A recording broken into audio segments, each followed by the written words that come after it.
Hey guys, it's Jonathan, Wrestling Talking Shop, and welcome back to the channel. Going to do Today in Wrestling History for May the 7th. On this day in 1989, the National Wrestling Alliance presented Wrestle War, Music City Showdown from Nashville, Tennessee in the auditorium. The highest profile match on the card saw Ric Flair win the NWA World Championship from Ricky Steamboat in the third and final match of their legendary 1989 trilogy. Famously, the three matches took the top three spots in the year's Wrestling Observer match of the year. This particular bout finished second after the match. Terry Funk attacked Flair and shockingly drove him through a table with a pile driver. Funk, along with Lou Thesz, Pat O'Connor, had been seated ringside as judges to determine the winner of the main event in case the match went 1 hour draw.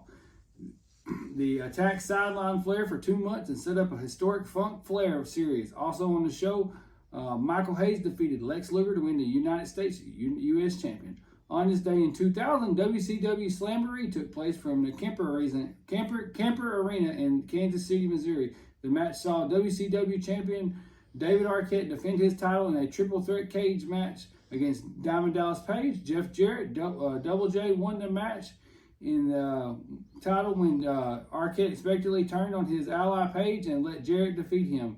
After the match, Mike Awesome threw Chris Kanyon from the triple threat cage through the stage. This stunt was considered to be a highly bad taste, taking place in the same arena in which Owen Hart fell from the ceiling to his death, almost a year to the day from the accident. On this day in 2002, Scott Hall was released from WWE after a pattern of unprofessional behavior, basically coming from that plane ride from hell, and he had other misbehavior.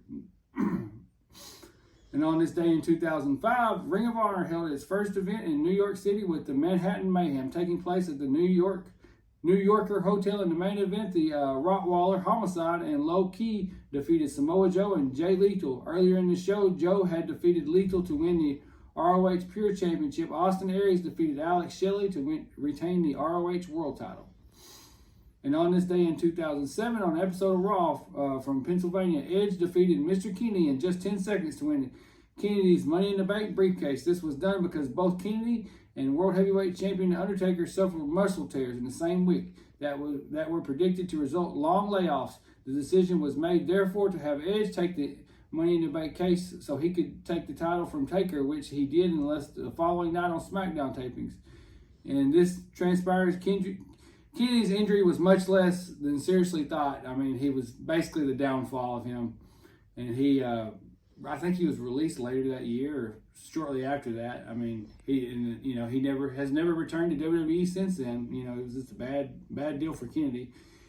But anyway, that's going to wrap up Today in Wrestling History, guys. Thanks for watching, and like and subscribe. Hit that notification bell.